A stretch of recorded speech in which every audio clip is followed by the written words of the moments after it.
Hi అండి, అందరికీ నమస్తే. Welcome back to my channel. ఈరోజు మన రెసిపీ దోశ, మినప దోశలండి. ఇవి చాలా క్రిస్పీగా, విరిస్తేనే విరిగిపోయేలాగా పర్ఫెక్ట్గా వస్తాయి. ఈ పద్ధతిలో చేస్తే మాత్రం చాలా బాగుంటాయి. ఇప్పుడు ఎలా చేయాలో ప్రాసెస్ చూద్దాం.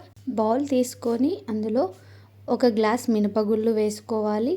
ఒక గ్లాస్ మినపగుళ్ళకు 2 గ్లాసుల రైస్ వేసుకోవాలి. ఏ రైస్ అయినా పర్లేదు. 2 గ్లాసుల రైస్ వేసుకొని ఈ మినపగుళ్ళలో టేస్ట్ కోసం శనగపప్పుని వేసుకోవాలి. హాఫ్ టేబుల్ స్పూన్ మెంతుల్ని వేసుకోవాలి. వీటిని బాగా శుభ్రంగా కడుక్కొని 6 గంటల పాటు పక్కన పెట్టేసుకోవాలి. ఈవినింగ్ టైంలో 4కి అట్లా నానబెట్టాను. 4కి అంటే నేను 7 8 ఆ మధ్యలో నేను మిక్సీ చేస్తా.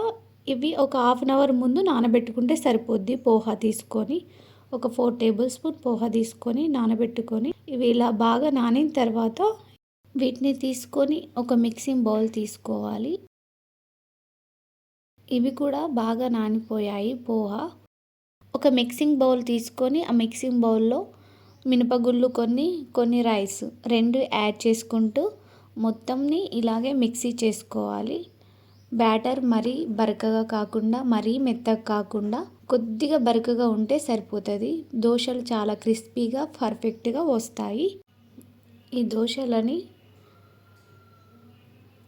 దీంట్లోనే మనం పోహా కూడా యాడ్ చేసుకోవాలి. ఇలా చూస్తున్నారు కదా, వీడియో క్లిప్లో చూపిస్తున్న విధంగా మనము మిక్సీ చేసుకోవాలి. మొత్తం బ్యాటర్ని కూడా అలాగే చేసుకొని ఒకే మెథడ్లో కలపాలి. బాగా కలపాలి. ఎంత బాగా కలిపితే అంత బాగా మనకి పిండి పులుస్తుంది. లేదంటే అంత పర్ఫెక్ట్గా రాదండి. దోశ చేసేటప్పుడు ఇలా ఎక్కువగా కలిపితేనే దోశలు పర్ఫెక్ట్గా వస్తాయి. ఎంత బాగా రుబ్బి పక్కన పెట్టుకుంటే అంత బాగా దోశలు వస్తాయి. మొత్తం బాగా కలిపేసిన తర్వాత దీనిపైన క్యాప్ పెట్టేసుకొని వెయిట్ కూడా దీనిపైన పెట్టాలండి. చలికాలంలోనైతే మొత్తం ఒక గుడ్డతో కప్పేసి మొత్తం కవర్ చేయాలి. సమ్మర్లో అయితే దోశ తొందరగా పులుస్తుంది. వింటర్లో అయితే పులియడానికి టైం ఎక్కువ తీసుకుంటుంది. నేను ఈ దోశలు చలికాలమే చేస్తున్నాను కాబట్టి టైం ఎక్కువ తీసుకుంది. 10 అవర్స్ దాకా పులియబెట్టిన 10 అవర్స్ తర్వాత ఇక పిండి ఇంత పులిసిందండి. అయినా అంత ఎక్కువగా పులియలేదు, తక్కువే పులిసింది. ఇందులో మనకు రుచికి సరిపడినంత సాల్ట్ వేసుకొని బాగా కలిపి కొద్దిగా వాటర్ని కూడా యాడ్ చేసుకోవాలి. దీంట్లో దోశ బ్యాటర్ ఈ విధంగా ఉండాలి. మనకి వాటర్ యాడ్ కొద్దిగా చేసుకుంటూ ఉండి ఇలా వచ్చేదాకా కలపాలి. ఇంత చిక్కగా ఉంటే సరిపోతుందండి దోశ బ్యాటర్.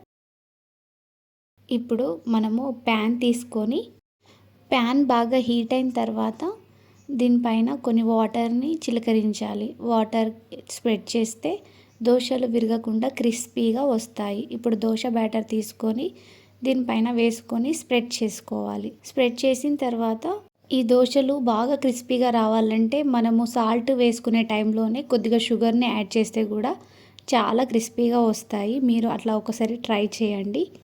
కొద్దిగా ఆయిల్ని కూడా స్ప్రెడ్ చేయాలి. కొద్దిగా కాదండి, కొంచెం ఎక్కువనే చేయాలి. ఎందుకంటే మనకి దోశలు చాలా క్రిస్పీగా రావాలంటే ఎక్కువ ఆయిల్ తీసుకుంటుంది. చూడండి, మనకి క్రిస్పీ దోశ రెడీ అయ్యిందండి. ఎంత క్రిస్పీగా ఉందో. మీరు కూడా ఒకసారి ఈ రెసిపీని ట్రై చేయండి. చాలా క్రిస్పీగా ఉందండి, చాలా టేస్టీగా కూడా ఉంది. మీరు తప్పకుండా ఈ రెసిపీని ట్రై చేయండి. ఈ వీడియో కనుక మీకు నచ్చినట్టయితే నా ఛానల్ని సబ్స్క్రైబ్ చేయండి, లైక్ చేయండి, షేర్ చేయండి. మీకు ఎలా వచ్చిందో కామెంట్ చేయండి. Thank you everyone.